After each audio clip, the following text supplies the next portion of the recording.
राधे राधे भक्तजनों, आज आप सुनेंगे विनायक गणेश जी की व्रत कथा।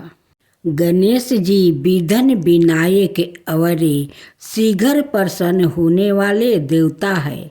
अगर कोई सच्चे मन से गणेश जी की वंदना करता है तो गौरी नंदन तुरंत प्रसन्न होकर उसे आशीर्वाद प्रदान करते हैं।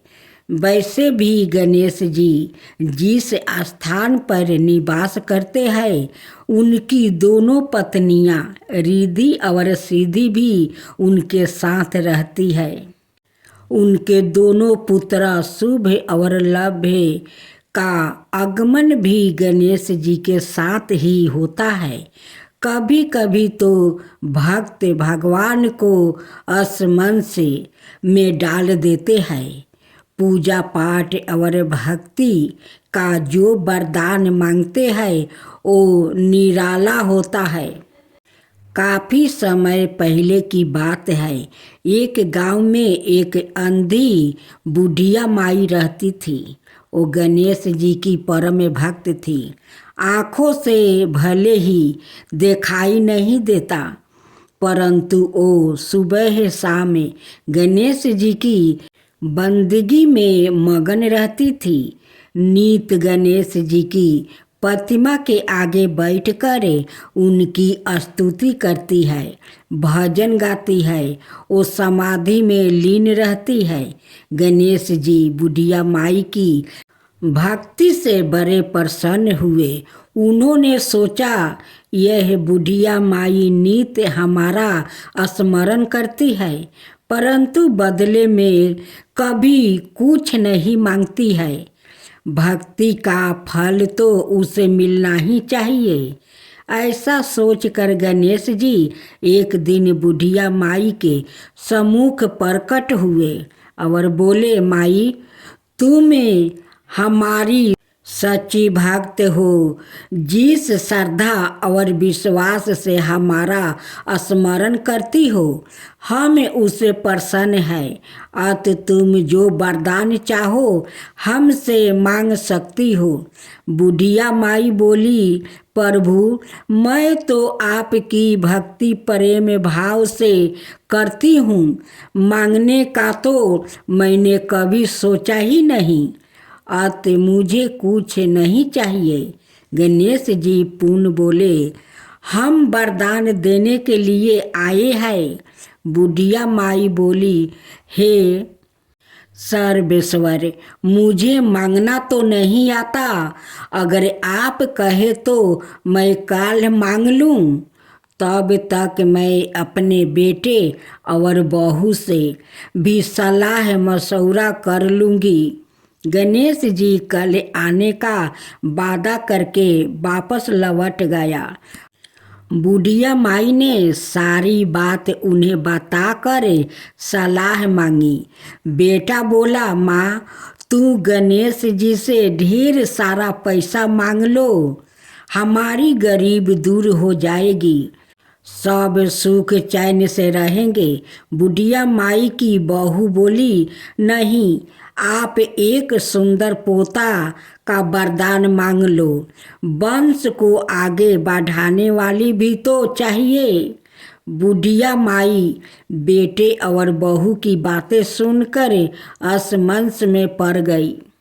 उसने सोचा यह दोनों तो अपने अपने मतलब की बातें कर रहे हैं। बुढ़िया माई ने पड़ोसिन से सलाह लेने का मन बनाया। पड़ोसिन भी नेक दिल के थी। उसने बुढ़िया माई को समझाया कि तुम्हारी सारी जिंदगी दुखों में कटी है, अब जो थोड़ा जीवन बचा है वो तो सुख से जी लो। धन अथवा पोते का तुम क्या करोगी? अगर तुम्हारी आँखें ही नहीं है तो यह संसारिक वस्तुओं तुम्हारे लिए व्यर्थ है। अत तुम अपने लिए दोनों आँखों मांग लो। बुढ़िया माई घर लौट आई। बुढ़िया माई और भी सोच में पड़ गई। उसने सोचा कुछ ऐसा मांग लूं जिससे मेरा बहू बेटे सबका भला हो, लेकिन ऐसा क्या हो सकता है। इसी चिंतन में सारा दिन व्यतीत हो गया। बुढ़िया माई कभी कुछ मांगने का मन बनाती तो कभी कुछ, परंतु कुछ भी निर्धारित ना कर सकी। दूसरे दिन गणेश जी पुनः प्रकट हुए और बोले, आप जो भी मांगोगे वो हमारी कृपा से हो जाएगा, यह हमारा वचन है। गणेश जी के पवन वचन सुनकर बुढ़िया माई बोली, हे गणेश राज, यदि आप मुझसे प्रसन्न है तो कृपाए मुझे मन इच्छित वरदान दीजिए। मैं अपने पोते को सोने के गिलास में दूध पीते देखना चाहती हूँ। बुढ़िया माई की बातें सुनकर गणेश जी उसकी सादगी और सरलता पर मुस्कुरा दिया। बोले, तूने तो मुझे ठगा ही लिया है। मैंने तुम्हें एक वरदान मांगने के लिए बोला, परंतु तुमने तो एक वरदान में ही सब कुछ मांग लिया है। तुमने अपने लिए लंबी उम्र और दोनों आँखों मांग ली है। बेटे के लिए धन और बहू के लिए पोता भी मांग लिया है। पोता होगा, ढेर सारा पैसा होगा, तभी तो वो सोने के गिलास में दूध पिएगा। पोते को देखने के लिए तुम जिंदा रहोगी, तभी तो देख पाओगी। अब देखने के लिए 2 आंखें भी देनी ही पड़ेगी। फिर भी वो बोले, जो तुमने मांगा वो सब सत्य होगा। यूं कहकर गणेश जी अंतर ध्यान हो गए। कुछ समय पाकर गणेश जी की कृपा से बुढ़िया माई के घर पोता हुआ। बेटा का कारोबार चल निकला और बुढ़िया माई की आंखों की रोशनी आपस लौट आई। बुढ़िया माई अपने परिवार सहित सुखपूर्वक जीवन व्यतीत करने लगी। अब सुने महालक्ष्मी की व्रत कथा। एक गांव में एक गरीब ब्राह्मण रहता था। वो दिन प्रतिदिन भगवान विष्णु की आराधना करता था। भगवान विष्णु उसकी भक्ति से बहुत प्रसन्न हुए और उन्होंने अपनी प्रिया भक्त को दर्शन दिया। साथ ही भगवान ने कहा कि तुम्हें जो वरदान मांगना है तुम मांग सकते हो। जब ब्राह्मण ने इच्छा जाहिर करते हुए कहा कि वो चाहता है कि उसके घर में माँ लक्ष्मी का वास हो जाए, इसके बाद भगवान विष्णु ने उस ब्राह्मण को अपने घर में माँ लक्ष्मी को बुलाने की तरीका बताया।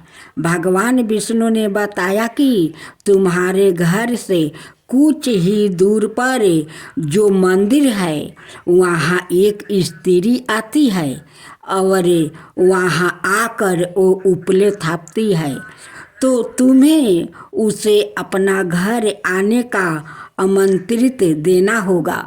वही माँ लक्ष्मी है। ब्राह्मण ने भगवान विष्णु के कहे अनुसार ही किया। ब्राह्मण ने उस स्त्री को अपने घर आने का निमंत्रित दिया। तब माँ लक्ष्मी ने उस ब्राह्मण से कहा कि वो 16 दिन के लिए माँ लक्ष्मी की पूजा करे। माँ लक्ष्मी के कहे अनुसार ब्राह्मण ने 16 दिन तक माँ लक्ष्मी की उपासना की। माँ लक्ष्मी ने फिर उस ब्राह्मण को आशीर्वाद दिया और उसके घर में निवास किया। तभी से जो व्याकृत हर एक महीने में महालक्ष्मी की इन 16 दिनों तक उपासना करता है। माँ लक्ष्मी उसे प्रसन्न होकर उसे सुख समृद्धि का आशीर्वाद देती है। महालक्ष्मी व्रत पूजा विधि। सबसे पहले एक चौकी पर माँ लक्ष्मी और भगवान गणेश की मूर्ति की स्थापना करें। ध्यान रखें कि मूर्ति का मुख पूरब या पश्चिम दिशा में रखें। इसके बाद थोड़ा से चावल डालकर लक्ष्मी जी के पास कलश की स्थापना करें। कलश के ऊपर एक नारियल के कपड़ा बांध कर रखें। इसके बाद गणेश जी की और चावल की 16 ढेरिया बनाए। यह 16 मृत्तिका की प्रतीक है। 9 ग्रहों और 16 मृत्तिका के बीच स्वास्तिक का चिन्ह बनाए। साथ ही 11 दीपक, खीर, बतासे, मिठाई, वस्तु, आभूषण, चंदन का लेप, सिंदूर, कुमकुम, सुपारी, पान, फूल, दूब, चावल, लौंग, इलायची, केसर, कपूर, हल्दी, धूप, अगरबत्ती। इसके बाद विधि विधान के साथ पूजन करें। सबसे पहले गाथा का पाठ करें। अंत में भगवान गणेश और माँ लक्ष्मी की आरती करें। अब सुने तुलसी माता की गाथा। एक परिवार में ननद और भाभी रहती थी। ननद तुलसी की बहुत सेवा करती है, जिससे भाभी नाराज रहती है और गुस्से में उससे कहती है कि तेरी शादी में तुलसी ही बारातियों को खाने में दूंगी और तुलसी ही तुझे दहेज में दूंगी। इस पर ननद मुस्कुरा देती है।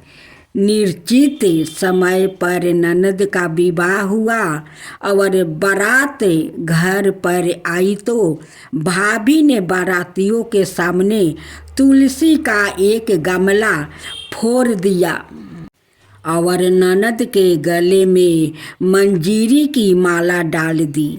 लेकिन यह क्या चमत्कार हो गया। जब तक कोई कुछ समझ पाता, गमले के टुकड़े स्वादिष्ट भोजन बन गया और मंजीरी की माला सोने की माला में बदल गई। ससुराल वाले ने इस अवगात पर प्रसन्नता व्यक्त की। भाभी को तुलसी का महत्म्य समझ में आ गया। इधर भाभी ने अपनी बेटी से कहा कि तू भी अपनी फुआ की तरह तुलसी की पूजा किया कर। लेकिन बेटी का मन नहीं लगता। लड़की की शादी के समय भी उसने खाने के लिए गमला फोड़ दिया, किंतु इस बार वो आश्चर्य नहीं हुआ और मीठी मीठी ही बनी रही। बाराती भूखे पेट ही उनकी आलोचना करते हुए लौट गया। काफ़ी समय के बाद भाई को अपनी बहन की याद आई तो अपनी पत्नी से कहा कि कुछ सामान दे दो। बहन से खाली हाथ मिलने नहीं जाना चाहिए। उसने एक झोली में थोड़ा सा जबरा भर कर दे दिया। कहा कि घर में यही है, लो जाओ। बहन के घर पहुंचने के पहले उसे एक गौशाला देखी तो गौ के सामने उसने जुआर का झोला उलीट दिया, जिस पर गौशालक ने कहा कि गाय सोना मोती नहीं खाती है, इसे क्यों डाल रहे हो। जुआर के दानों के सोना मोती बनने पर उसने उसे बिटोरते हुए पूरी बात सच सच बता दिया। भाई को देखकर बहन बहुत ही प्रसन्न हुई।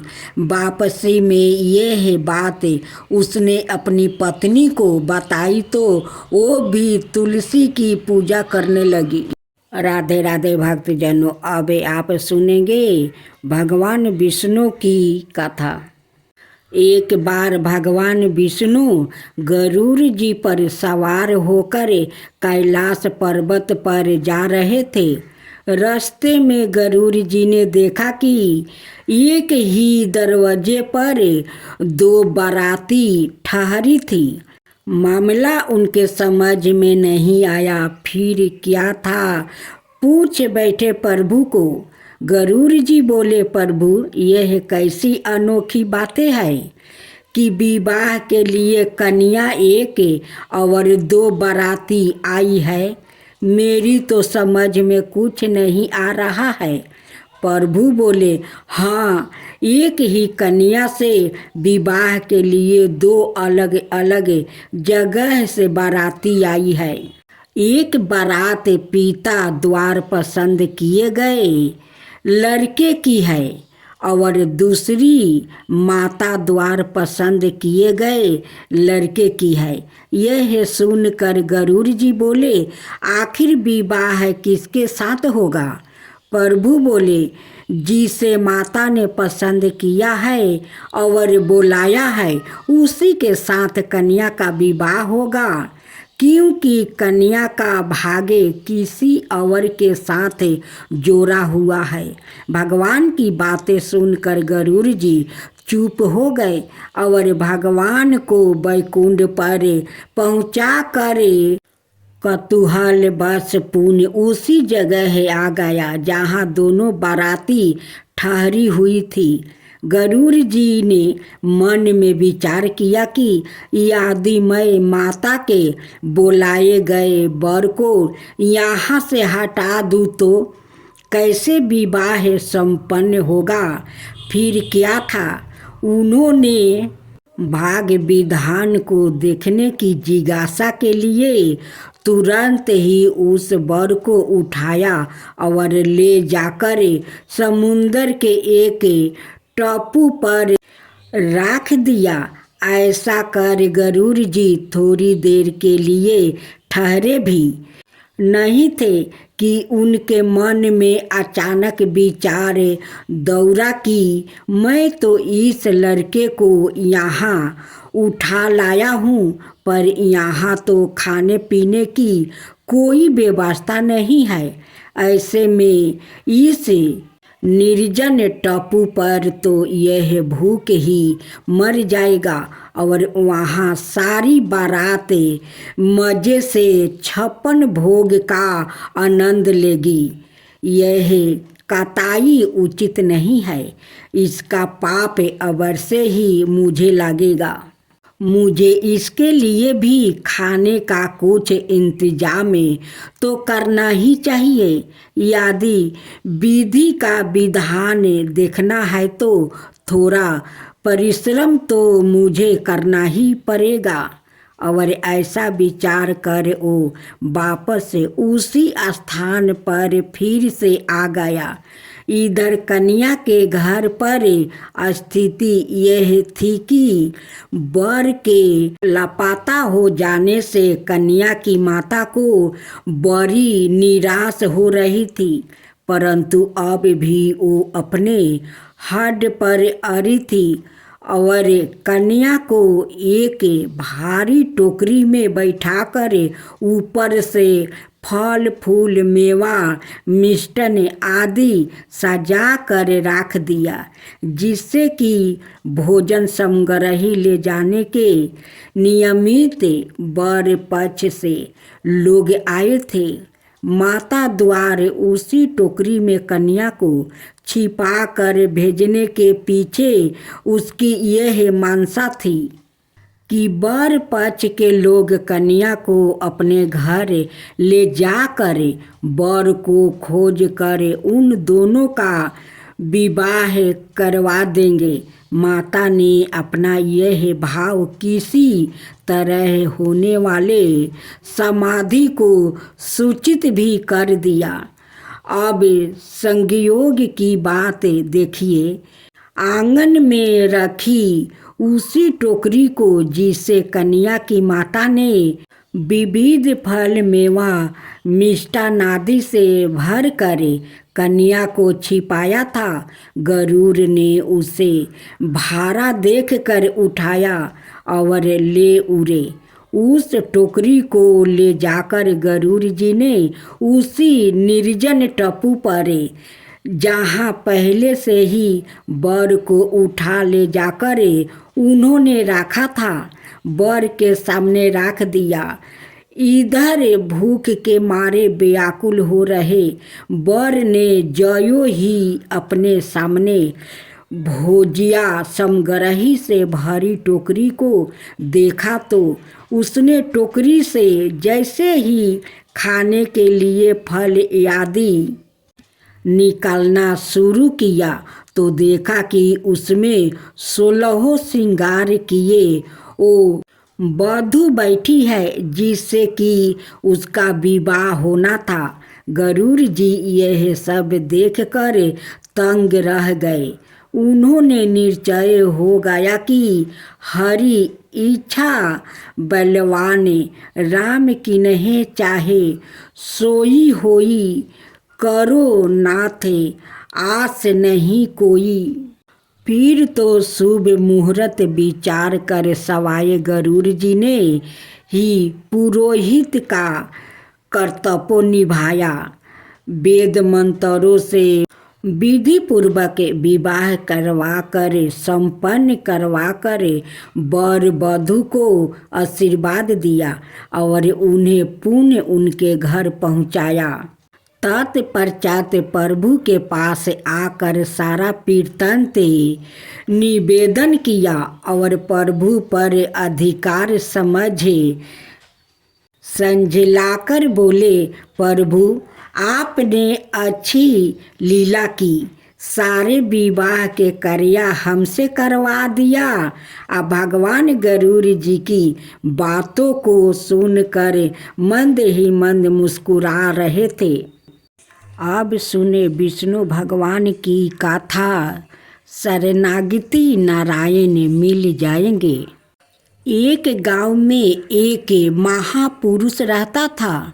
वो कुएं पर सवाए को लटका कर ध्यान करता था और वो कहता था, जिस दिन यह जंजीर टूटेगी मुझे ईश्वर मिल जाएंगे। उनसे पूरा गांव प्रभावित था। गांव के सभी जन उनकी भक्ति, उनके तप की प्रशंसा करते थे। उसी गांव के एक व्याकुल परास के मन में इच्छा हुई कि मैं भी ईश्वर दर्शन करूं, मुझे भी प्रभु से मिलना है।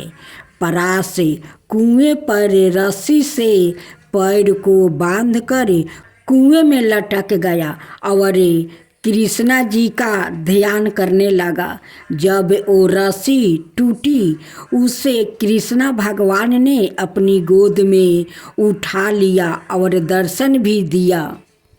तब परास ने पूछा, भगवान जी आप इतनी जल्दी मुझे दर्शन देने क्यों चले आए, जबकि वो महापुरुष महात्मा तो कई बरस से आपको बुला रहे हैं। कृष्णा बोले, प्रिय पुत्रा परास, वो कुएं पर लटकते जरूर है किंतु पैर को लोहे की जंजीर से बांधकर लटकते हैं। परास, क्या तुम्हें इसका तात्पर्य समझा? उस महापुरुष को मुझसे ज़्यादा जंजीर पर विश्वास है, जबकि तुझे सवाए से ज़्यादा मुझ पर विश्वास है।